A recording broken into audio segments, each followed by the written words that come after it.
Hey everybody, welcome back to Video Mess. So, today we're continuing the series on the Mr. FPGA DE10 Nano project, and today we're doing another one of the Would It Run on Mr. videos series, because you guys seem to absolutely love these, and I get a ton of comments about different platforms, and one of the leading questions I get is whether or not the DE10 Nano and Mr. itself could handle Namco System 22, because some of Namco's greatest arcade games from the 90s are on those boards.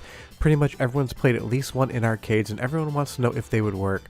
So we're going to go over the board, the specs, Mr. FPGA, and talk about whether or not Namco System 22 could fit within the logic and capabilities of Mr.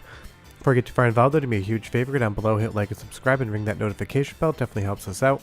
And if you feel so inclined to want to support the channel, we got a Patreon link down below as well. But obviously when you think of Namco System 22, the first game that comes to mind is Ridge Racer. However, there are three different Ridge Racer games on the System 22 board: a Ridge Racer 2, and Rave Racer. They're all running on the same base hardware, but what we have to talk about is the fact that System 22 is actually two different boards. When you're thinking of System 22, you may be very well thinking of Namco's Super System 22, which shares a lot of the same hardware in common, but does have a lot of changes. So do be aware that when you think about this thing, you think of two boards.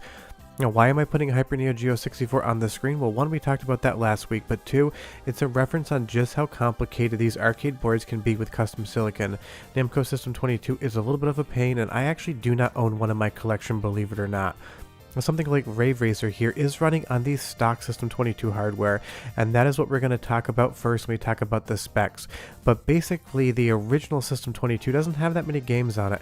Something like Prop Cycle, one of the most inventive and interesting Namco games in arcades, runs on this Super System 22 board, so I just want to delineate that at the beginning, that we're going to be going over one arcade board, the second arcade board, the similarities and changes in hardware, and how that would affect the potential of any of these games running on Mr. FPGA. So for System 22 in and of itself, use a Motorola 68020, and that is a cut-down variant. You're going to see that it uses two custom sound CPUs, as well as two Texas Instrument digital signal processors, or DSPs. Now on the CPU side of things, we can take a full look at what the 68020 is, whether it's in its full fat configuration or its cut down lower bus bit version on the EC model. This is not anything that Mr. FPGA would have any issues with whatsoever on the CPU side of things. That is because for the most part, the 68020 or variants can work on Mr. FPGA. You're going to see this chip is used by the Amiga 1200 and the Amiga CD32. Obviously we have that Amiga core used by Namco System 22, the Taito F3, and the Konami GX. This is a very popular processor, so much so that it was supposed to go into the Atari Jaguar 2 had that actually seen a retail release. So this is not in any way, shape, or form an exotic or foreign processor. 68000 code and its variants are very well known. Now obviously if we take a look at something like Amiga, we have a similar processor running on Mr. FPGA now. If we take a look at a racing game, it's obvious that the Mr. can handle at least the CPU. But the thing about arcade boards is a lot of times the CPU is not the most powerful thing inside of the metal box. A lot of those DSPs were very exotic and very different than what you're used to at home. And obviously something like Ridge Racer looks nothing like the Amiga in motion. That is going to always come down to all of the custom hardware and all of the different hardware that is on top of the CPU. So we don't have any problems on the CPU side as of yet for this running on Mr. FPGA. We do need to deal with a lot of things because obviously the Amiga can't output the 3D capabilities of the System 22.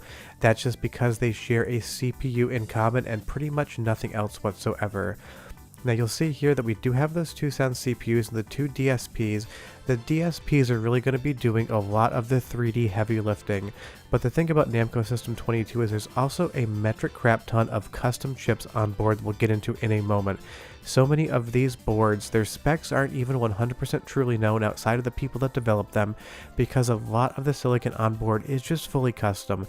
Yes, this works in MAME, yes, there's the ability to emulate this, but to actually understand what each and every custom chip is doing would require a lot of delitting of chips and a lot of reverse engineering. I mean, obviously Nintendo 64 can do a lot with the clock speeds of their chips, and we can get a racing game here, but so much is known about Nintendo 64 versus Namco System 22. What I want you to get into your head is the idea that a lot of emulation makes presumptions on how the hardware works, and it works perfectly fine in emulation, but if you try to bring that over to FPGA, it may be a more difficult lift. And let's talk about the games that you would get from this. You would get Ace Driver and the sequel Ace Driver Victory Lap, which are very similar. They're almost in and of themselves the same game. You'll get Cyber Commando, which is a fun time, but nothing that's going to be a Hall of Fame first level ballot game. And you get Rave Racer, Ridge Racer, and Ridge Racer 2. Now there's a couple other games on this board. They're going to be full-size simulations. I don't even believe those have been dumped, so it's not anything that could run on Mr. FPGA, because for the most part, those ROMs don't even exist. But take a look at something like Alpine Surfer. Maybe this is a game that you remember being on the System 22. This is a Super System 22 game. They look very similar, they play very similar, and they have a very similar graphical style. That is because they share a lot of hardware in common, but in fact they are slight deviations of the same platform. Dirt Dash, one of my favorite Namco racing games of all time, runs on the Super System 22. So a lot of the games you may have in your head might not actually run on the stock board. Now if we move over to the specs of the System Super 22 hardware, you're going to see they are both similar and different at the same time.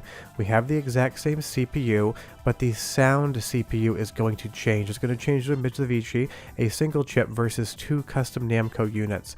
You're also going to have the same 3 digital signal processors on board, so that works in conjunction, but this has more graphical power, and we'll explain how that works in just a moment. But hear what it sounds like from the CPU, and enjoy.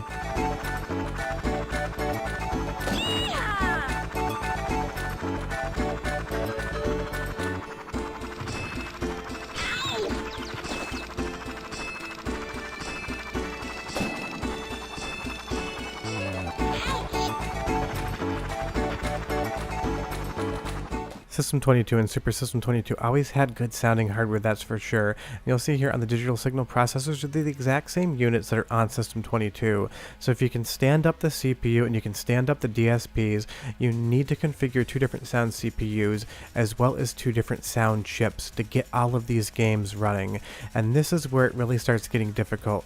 You are making a lot of work for a handful of games, and you're going to see here that it says an insanely large amount of Namco custom chips. That is not false whatsoever. There are so many chips on board System 22 and Super System 22 that would have to be fully understood, almost even more so than the Hyper Neo Geo 64, which I just recently talked about.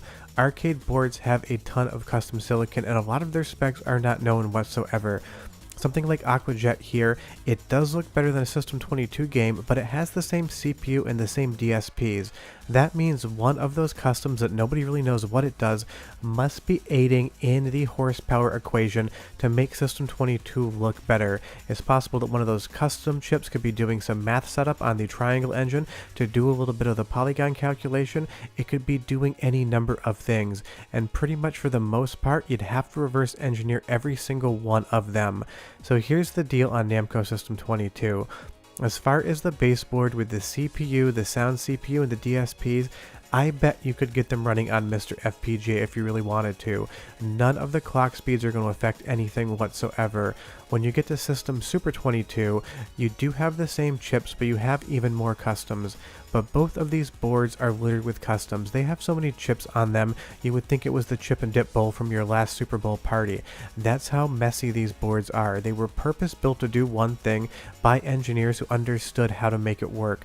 To try to reverse engineer these things would be a monumental task, and while you do get some awesome games, I don't know if it'd actually be worth it because we do have it in MAME. But honestly, with all the custom chips on board and having to string 2 DSPs, 2 CPUs, and 2 sound CPUs together to make this work, I really don't see Super System 22 or even System 22 ever being feasible on Mr. FPGA. It has the logic that it has the capabilities that it has, but arcade hardware was never really elegantly designed.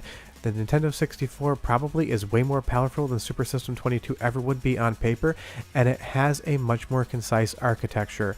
Arcade boards would throw chips at the wall to see what stuck, and they would use each and every one of them.